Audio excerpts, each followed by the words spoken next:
We are Encountering Silence. Encountering Silence is made possible by the generous support of listeners like you.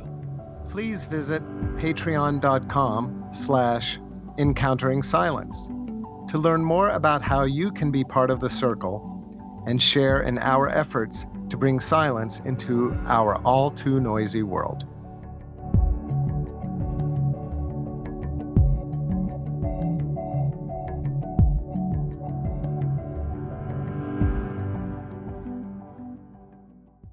Think this.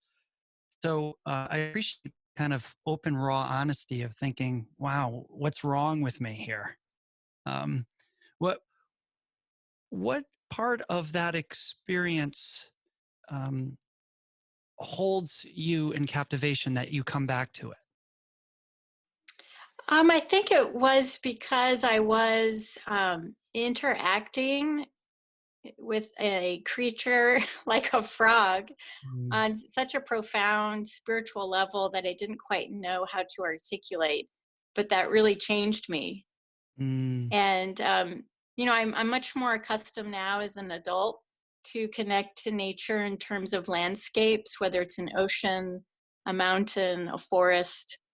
I've had some encounters with deer and owls and birds, but a reptile or an amphibian, a frog, it just was really unexpected. Yeah.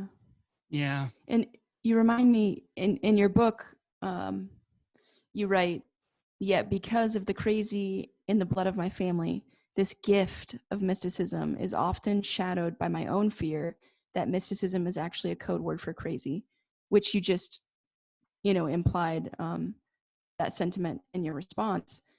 And I'm really struck by, these things of internalized patriarchy, misogyny, stigma, the ways that these embedded beliefs get into us and don't allow us to feel our gifts, to feel out our truths.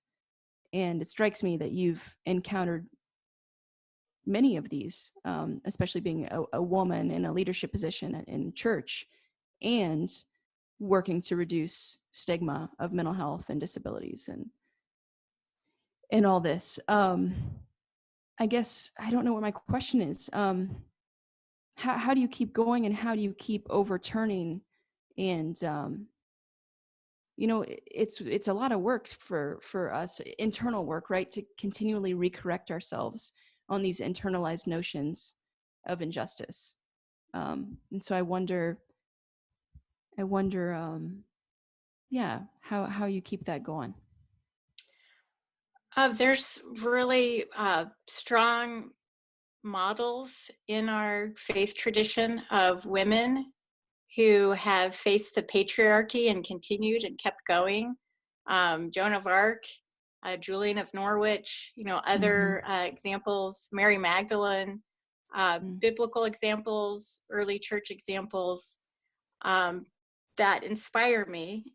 And also in the womanist tradition, Alice Walker and Toni Morrison and other strong women who have really claimed their power from their life story and their authentic experiences of being human in the world and relating to God and having full access to God's power and God's spirit and not being afraid to manifest that in the world.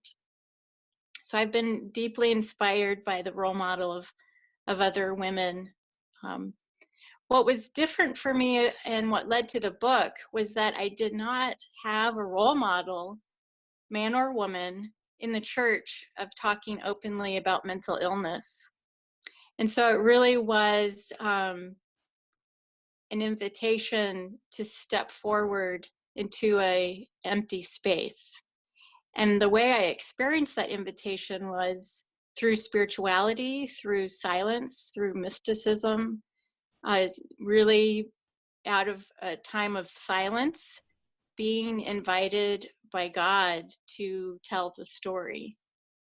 So it wasn't any person that opened that space for me, but it was God. See, what I love about that answer, and I think maybe this I can clarify a little bit here. The idea of the mystical, the silent, the contemplative is moving us away from, quote, the ordinary, the way our culture and everything structures society. Cassidy's already pointed out, and that our structure has built into it patriarchy and stigma and a whole bunch of things that are what we consider normal. And yet, you've suggested in your story, and I think anybody who listens to this podcast recognizes that what we call normal isn't the complete picture. And in fact, may not be normal at all, might be a very broken kind of tool to get at the world and harms us. And so it's this interesting interplay. This is why I think your work is so important, because on some level, we want to expand the categories and move to the liminal, to the silent, to suggest that maybe we can talk to the trees or to the amphibians or to the landscape, and that is normal. That doesn't seem normal to our society, but that actually is normal for the human species, and that we should be doing that. And then we should be able to speak into the transcendent, to the divine, etc. And so these moving in this mystical direction, but then to discern what we mean by mental illness. Where is that line? Because there is sometimes you could see, like you said, you felt yourself. Is this mysticism? Is this silence? Is this holy? Or is this mental illness? You were asking yourself that question. I asked myself that question. Do you have any kind of, since this is your work, do you have any insights into discerning the difference between when we can cross into something that's mental illness and when we're actually exploring something that's good for us as humans, that it's beyond what society tells us? Yes, I think one of the greatest gifts of the Christian faith is the gift of beloved community. This concept of the body of Christ, that we are part of one another and we cannot exist without the other. And that is key to understanding the health and wellness of someone's thoughts. Disordered thinking is can be a scary and dangerous place that isolates people. And the more isolated we are and the more lost and alone we are, the more disordered our thinking becomes. And so the gift of the faith community and the gift of the church, and why it's so important to make space in the church for these conversations, is that we can provide each other the grace and the love to help monitor and navigate what is of God and what is not, what is disordered and what is ordered. So that's something I've thought a lot about. And it's really powerful to embrace someone who has been isolated, who has been alone, who's been lost in their thoughts, and grant them the gift of community. It's that story of the Gerasene, the demoniac. He was isolated, he was put in chains alone, and his thoughts were extremely disordered. He was self-harming. And when he encounters Jesus, part of his healing was that he was invited to be back in community. And so I think that's another powerful scriptural story, that one way we can help people on the journey of mental wellness is to ensure community. People can have thoughts, and if their thoughts don't align with how the community has sensed God speaking to them, then that's a signal to me. And it's also something that mental health professionals and social workers use as well, because there are lots of different religions and different spiritualities and different cultures.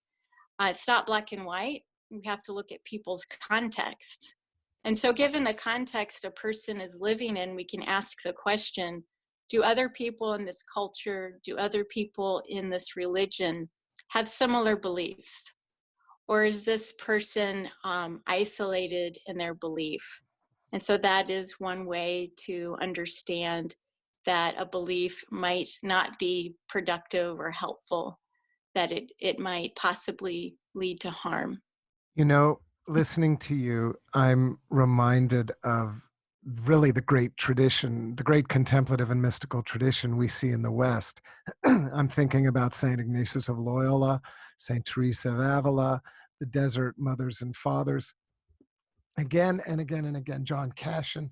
They all speak of the importance of this discernment.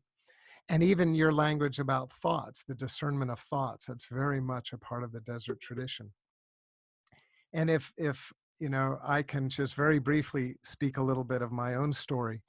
When I was 16, I had what, I don't like the terminology, but I haven't found anything better, a mystical experience, a sense of just this divine indwelling and this kind of luminosity and love that filled me and filled everyone in the room that I was in. And I grew up in a mainline Protestant church and a Lutheran church. And nobody in my community had any language or even a map for that. And it led really for kind of a personal crisis for me. And so I'm curious, and now you're in ordained ministry. And so I'm really curious that what your thoughts are about how the church has not been available to provide that beloved community, and has either in terms of pathologizing mystical experience, or just simply not having the tools at all. And then what advice would you have, especially for clergy and other people in positions of leadership, to help to foster the kind of community where both those who are having that kind of transpersonal mystical encounters, as well as those whose thoughts are taking them into places that may be toxic or dysfunctional, can find welcome and can find the support that they need? So mental health is on a spectrum, and all of us move across the spectrum throughout the day, throughout the weeks and months and years of our lives. And so it's quite possible that someone who's experiencing a mental health crisis is in a moment of crisis in one place on the spectrum, but through their recovery and their own wellness journey, they're in another place. And so it's just really important to acknowledge that all of us have our own journeys of mental wellness, and we're never stuck in one place, and we're never limited or defined by our illness, our disease, our diagnosis. I think traditionally, as I've looked at church history, St. Augustine talks about melancholy. And the readings I have done of his work, when he talks about melancholy, he associates that with a sadness of heart that resulted in a depression. But the cause of that, as I read Augustine, I believe that for him, what has caused the melancholy is the turning away from God.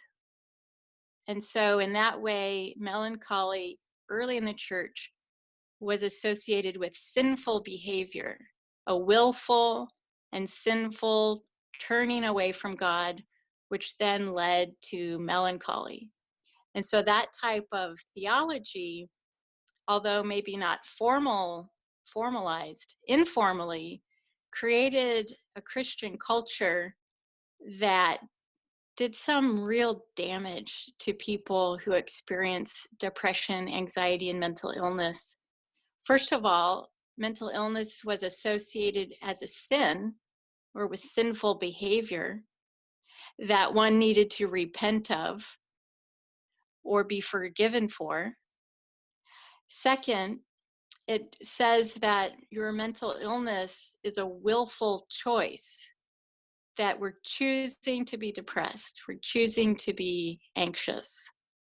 And so those two alone are very harmful because it causes great distress to feel as though your mental illness, which we now know is chemical and biological and environmental, is your fault. And then it also says that since you're choosing to be this way, you can choose to not be this way. So you alone are the only person who can improve your situation. And it's either by prayer or by Bible study or having more faith. And all of those things are so damaging because it adds to the stigma and the shame of mental health conditions in the church. It makes it so that people want to be silent about it and not share with the pastor or other Christians about their struggles for fear of being judged.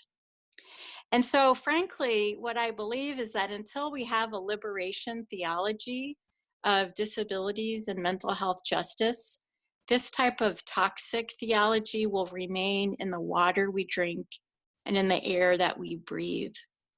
Because we're silent about it, these stigmatizing beliefs continue throughout every generation. And it also impacts who can be part of the church as a member and who can be a leader in the church.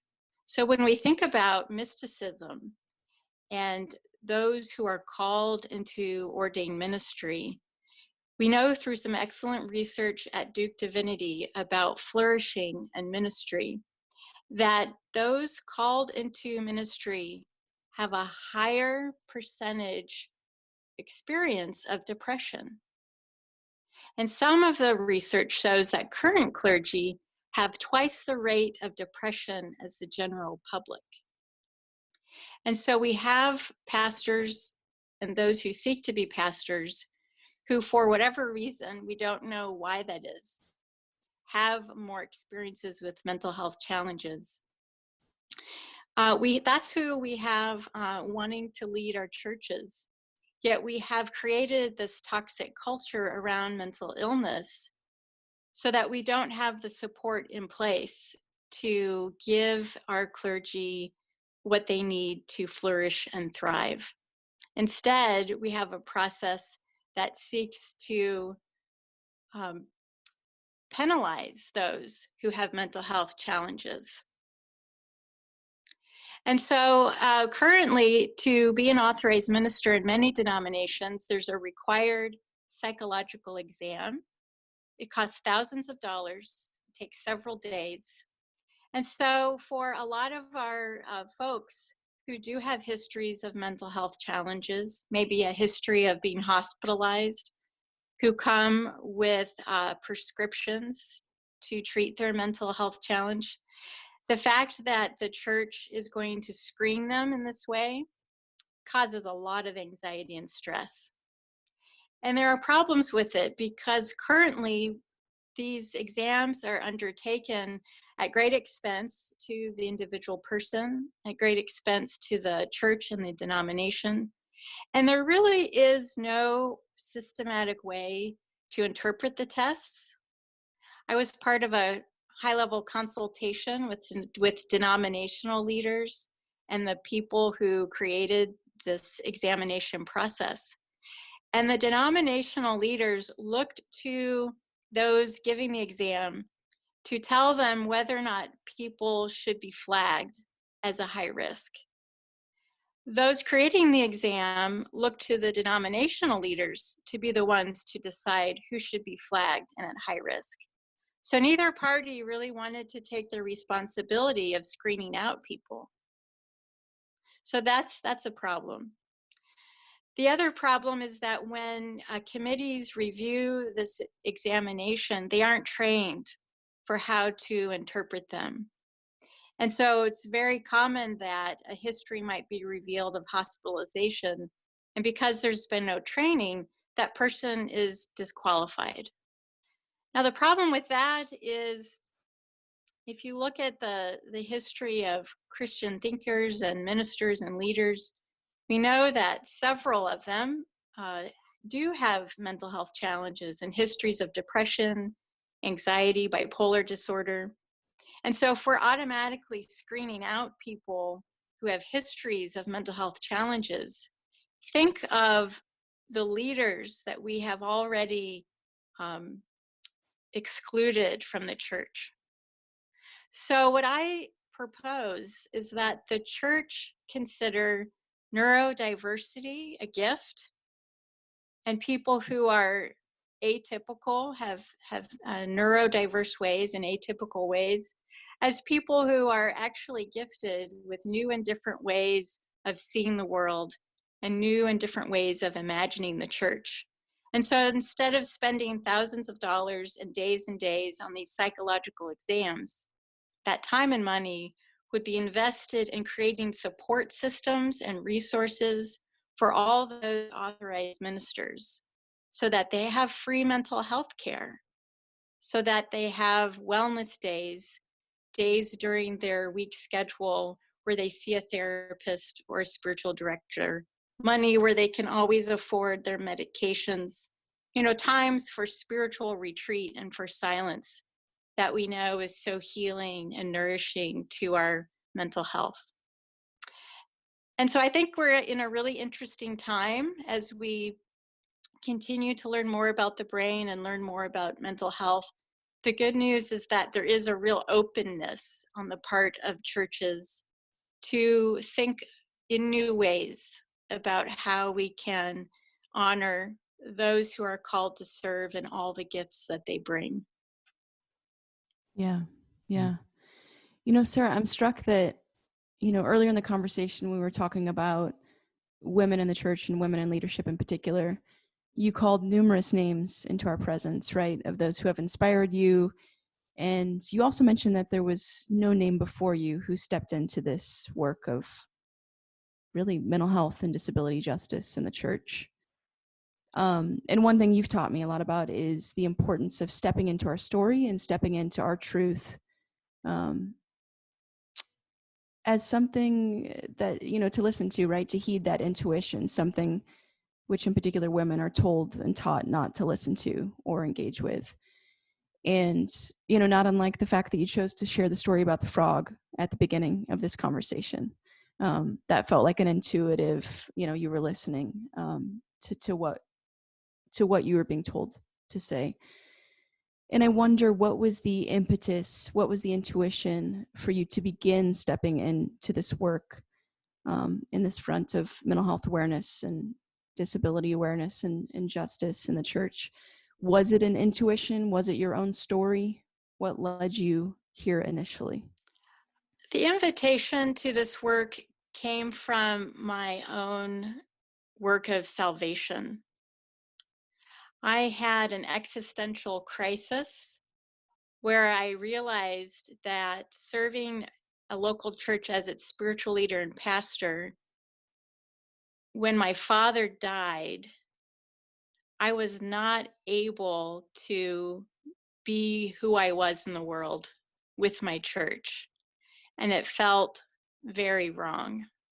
My father died, and I immediately asked the congregation for some time away to tend to his funeral, and they were shocked to hear that he had died.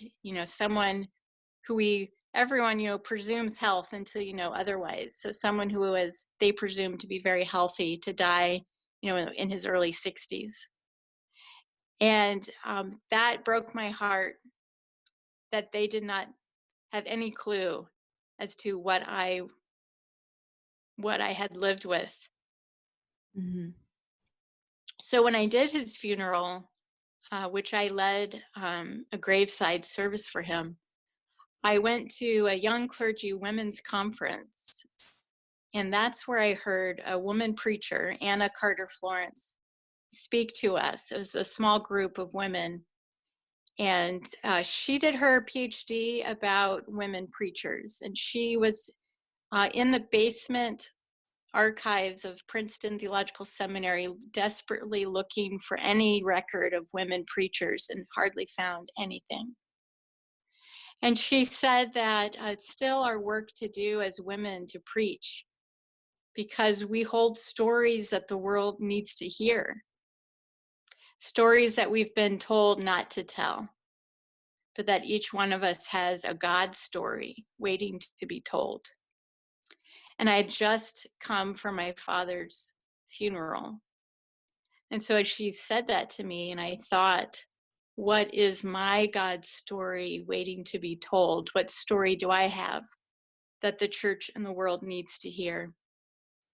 That's when I knew it was this story of mental illness, my family, and the church. And that in telling that story, I would be made whole again. This divided self I had created to survive couldn't serve me or the church anymore. I couldn't live that way anymore. I had to be whole. I had to be authentic, and I had to honor my whole story. Hmm. What strikes me about this and the way you've been talking about it the entire time we've been together is this entire story of relationship and wholeness, of making sure that every voice has its place and a lot in the space for it. And I'm just reminded of it's been such a long time since I read it. It's years ago when I was in grad school. But this reminds me of some of the work I read when I read Michel Foucault's work on mental illness and civilization and everything, and talks about how society at one point had a place for those with mental illness. It may not have been a perfect place, but it was a place where they were in relationship to the rest of the world. And then we shifted, civilization, quote unquote, shifted, and we got more, quote, reasonable, end quote. And that's when we started to lock away and shun and really push away so that there was no relationship with those who are mentally ill. Um, so this really feels like it's a story of what we talk about on this podcast as toxic silence, of a silencing that's going on. And you just spoke a little bit personally about how you needed to speak to allow for that wholeness. Do you have another story, maybe from the book, or that you'd like to share with us about a time where what it looks like when a voice that's been silenced is allowed of a space, and so that we can integrate them back into the community and into, especially like here you're talking about faith community. What does that look like when a silenced voice, that toxic silence, is allowed to be pulled back and we can hear other voices? In my work as a minister for disability and mental health justice for the United Church of Christ, I'm privileged to meet the most amazing people. And one of the roles that I serve is to support people seeking ordination who, for whatever reason, represent a culture that is different than the majority culture.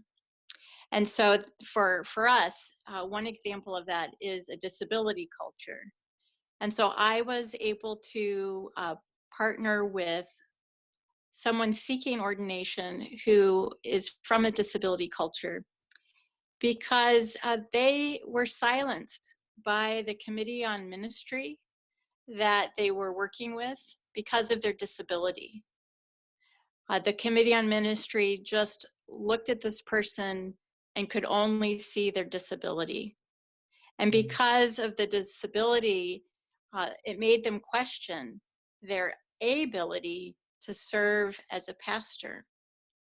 And so when I worked with this Committee on Ministry, I tried to help them understand that our society and our church is ableist. We have a preference for people who are able-bodied. And so when we view candidates who have a physical disability, we are biased and we automatically think that they're not able. And so I asked the Committee on Ministry, I said, how would you treat this person if they presented as the ideal candidate for ministry? And I said, who is your ideal candidate for ministry? This is 2019, this was last fall. And they said, well, white, male, straight, married, young, but not too young. Wow. And this person was not those things. Oh, able-bodied, would be the ideal candidate. And so I said, please consider treating this person and asking this person the same questions you would ask your ideal candidate. Treat them the same way you would treat the ideal candidate. So we really worked through some of their implicit bias, some of the ableism that, frankly, we as a church are guilty of, right? It's not just a small group of people, but the whole church. And so working with them when they were able to meet with the candidate and decided to treat that person as they would treat anyone else, a whole new conversation happened. And I share that as an example of toxic silence because our discrimination, our ableism is toxic and kills conversation, kills communication, kills any opportunity of authentic connection or relationships. And so the way we can combat toxic silence is by empowering people to acknowledge and address our bias and our ableism. So once they addressed their ableism and their bias, they had the most amazing conversation, and they allowed the candidate to be fully themselves and heard brilliant theological reflections about the sacraments, about communion and baptism and what it means to be a pastor. And they even said, wow, this seems like a whole new person. It's a whole new person we're talking to now. Well, Wow. when you listen with ears that can hear. Sarah, I'm struck that our current movement right now in life with sheltering in place and this movement to online church has really been more accessible for a lot of people. It's been also a request for those in the mental health and disability world that they've been desiring for a long time, for greater accessibility, for it's just made a lot of sense in terms of accessibility. And I wonder, what is your vision or hope for the future of the church amid all this uncertainty and these changes, and how to maintain this accessibility? Because I've been really struck and touched by all the voices I have been failing to listen to, seeing now that more people are able to come, right? And that more people are able to see and be in church when and if it works for them. It's just been really inspiring, but also really striking for me to recognize how many voices I have not been listening to. So I've been reading some disability activists, and while on the whole it is very positive that traditional institutions have pivoted and found ways to make worship and spirituality accessible online, there is a side to that that is extremely disturbing for disability activists who have been advocating for this kind of access and accommodations for years and have been told over and over again, it's not possible, it's not affordable, it's not doable. And so the anger and the outrage and the injustice is that only when able-bodied people ask for something is it given, or is it made possible? Is the money found? Is the technology available? Right, That this moves to on, yeah. As soon as it impacts able-bodied people, then it's a real issue. So it's been seen as an ableist movement. And the fear and the concern is that once this passes, we go back to the way it was before. People with disabilities will be forgotten. And I have seen among my clergy colleagues, because they miss the in-person so much, that they are very eager to abandon online ministry and online church and strictly go back to face-to-face. And one thing I've been thinking about is that for so many faith communities, this was thrust upon them that it will be associated with trauma and with crisis, that it won't be a positive association. Oh, remember when we went online? It was because of a global pandemic. And so I do have concerns that there'll be a backlash, and the interests and the needs of the disability community will not be a high priority. Sarah, could you share with us some of the disability activists whose work you follow? I would love to be able to highlight them on our website, on the show notes that will accompany this podcast, so that we can introduce their work to some other people. One of the disability activists and theologians that has really shaped our conversations today is Nancy Iceland, and she has passed away. However, she wrote a book called The Disabled God, and it was very provocative and very meaningful, because she claims in a beautiful way that all people are created in the image of God, including people born with disabilities and people who develop disabilities. And not only are we created in the image of God, but that God's self has disabilities. And she looks at the story of Jesus's death and crucifixion. And when he appears to his disciples, he shows them his wounds. And the wounds are so severe that they killed him, and they, in fact, disabled his body.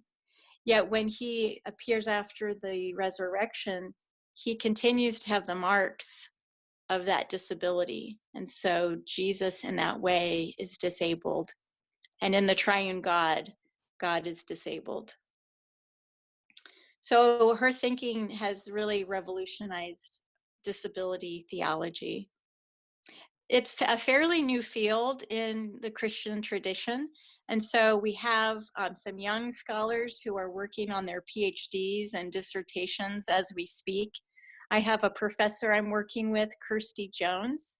She teaches at United Theological Seminary in Dayton, Ohio.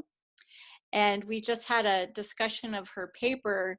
She writes about Psalm 139, and she talks about the senses and how in the scripture it talks about knowing God. God, you have searched me and you have known me, my coming in and my going out. You hem me in behind and before. And how there's a lot of movement in that psalm, and that there's a way to experience God, not just through cognitive knowing, but you can experience God's presence in your body and in your movement, in your sitting down and in your rising up.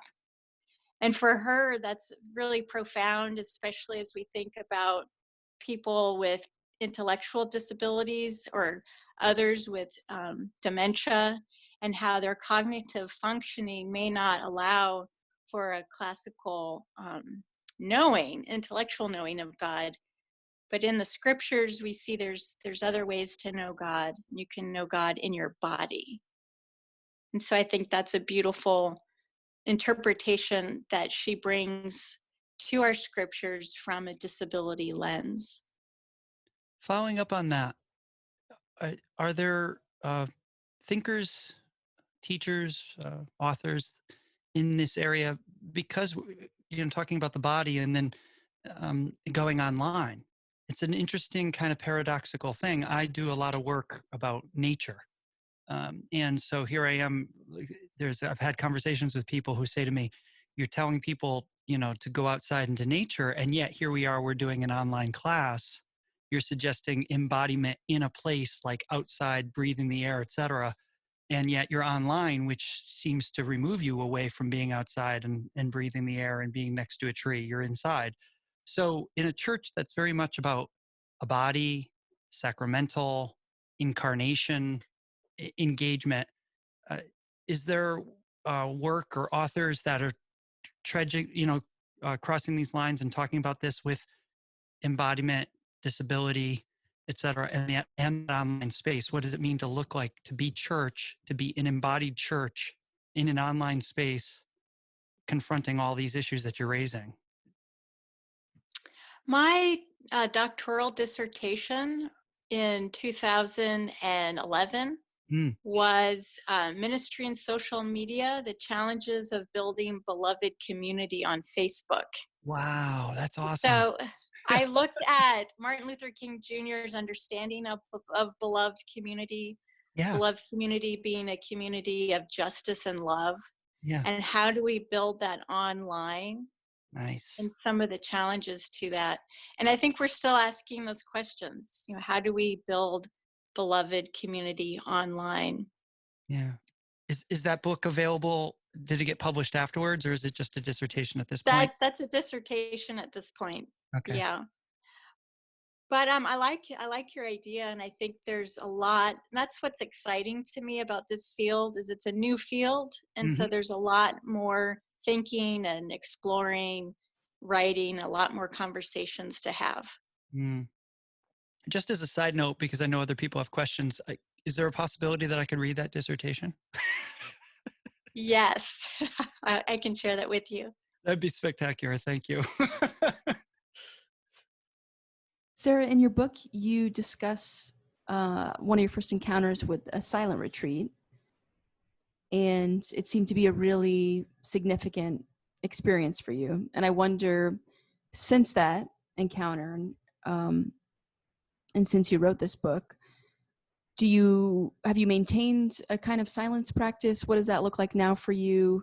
Do you still find that to be an important touchstone for your spiritual life? The Lilly Endowment is primarily concerned with religious life in America, and especially with pastors and congregations.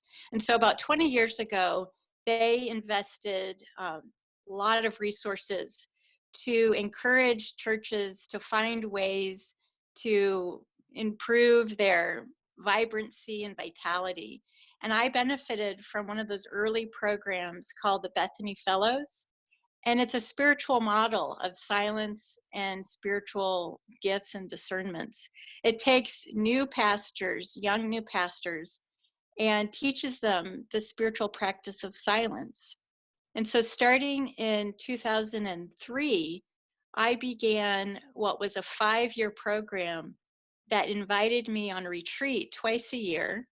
And within that retreat, a 24-hour period of silence was right at the heart Mm, of the retreat. mm, And that was a critical time for me as a young pastor. As you know, during that time, my father died. And it was during those retreats and those silences that I was able to sit in that pain and sit in that unknowing and sit in that discomfort and not be terrorized by it, but encounter God in that pain and that discomfort and be invited through it, having the Spirit companion me in the silence through the pain and the suffering, and have mentors there waiting to catch me if I fell. And so part of that program is not only the silence, but also the mentors who are surrounding you and walking with you.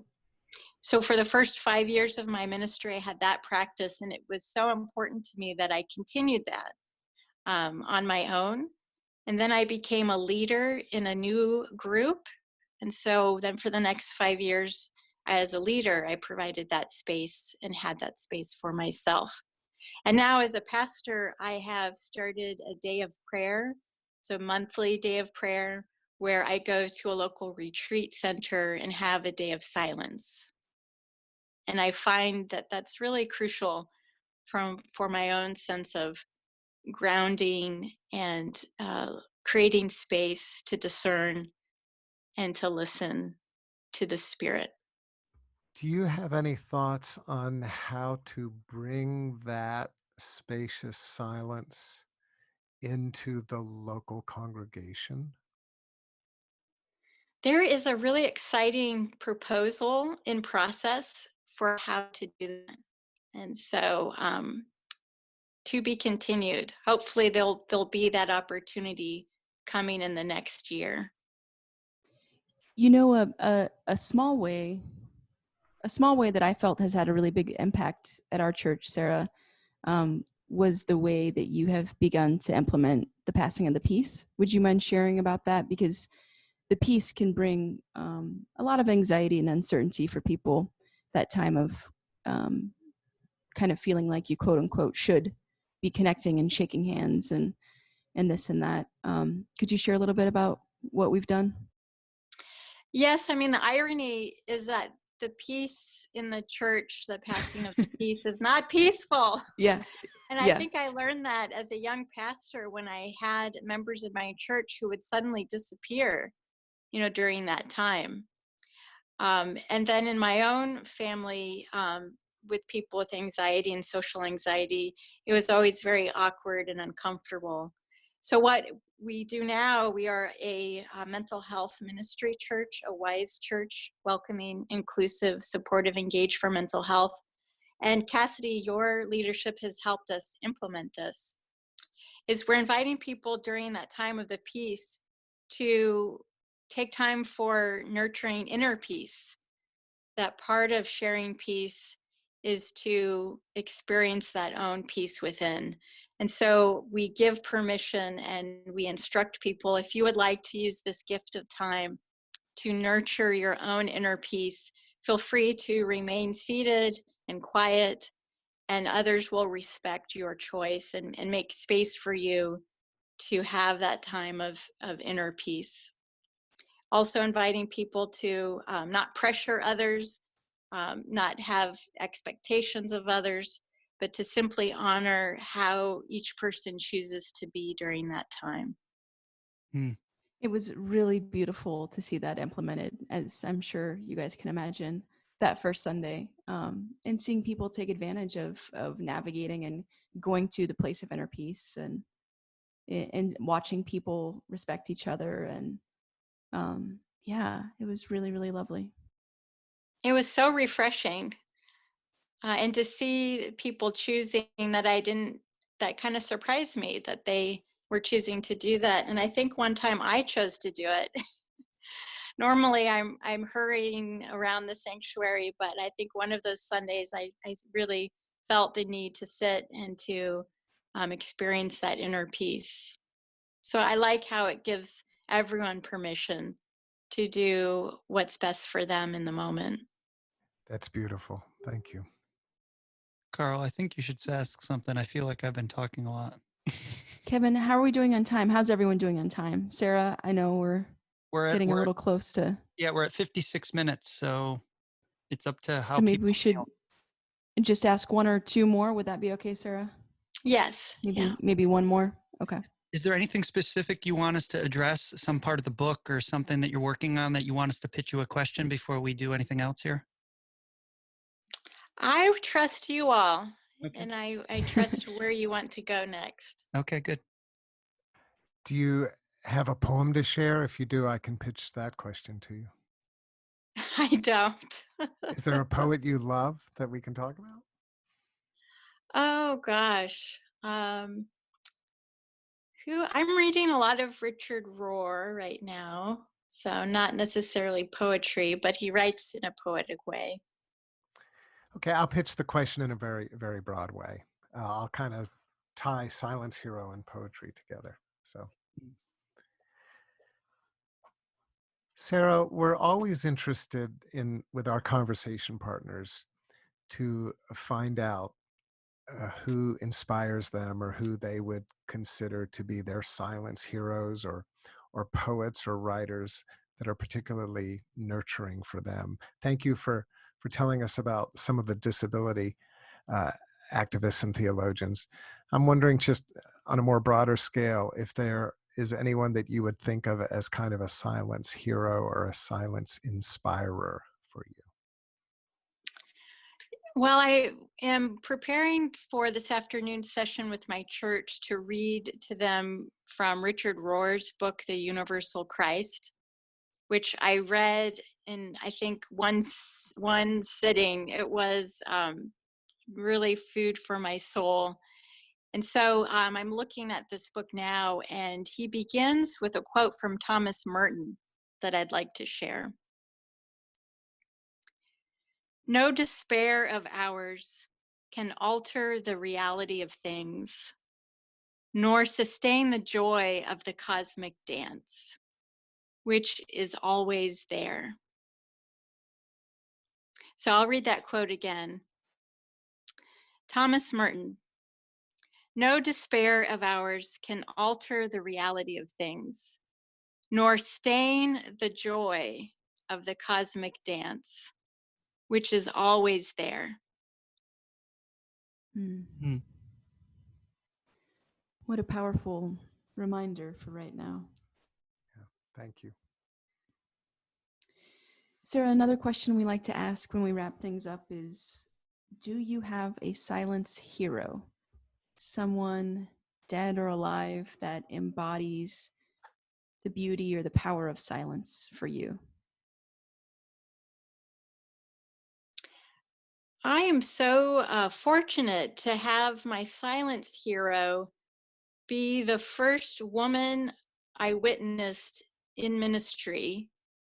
And I remember as a young girl in church, Kim Gage Ryan, she was 8 months pregnant, leading us in the sacrament of Holy Communion and lifting up the bread above her beautifully pregnant belly and breaking the bread and saying, this is the body of Christ broken for you, in that high sacramental moment.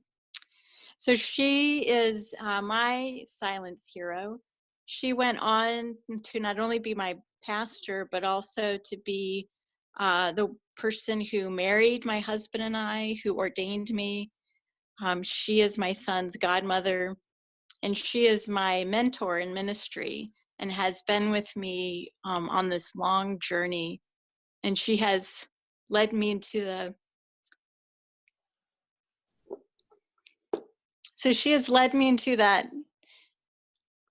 place of silence that is holy, that is holy and healing, and that makes for wholeness.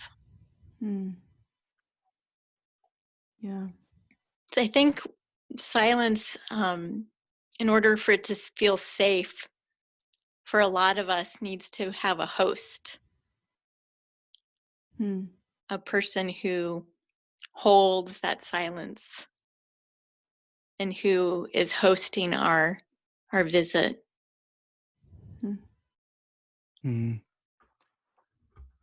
Thank you for saying that. That's beautiful, and I think that's vital. Thank you. Yeah, essential. Yeah. Well, Sarah, thank you so much for joining us today. It's been wonderful to talk with you as always, and thank you for the important work and holy work that you are doing in the church,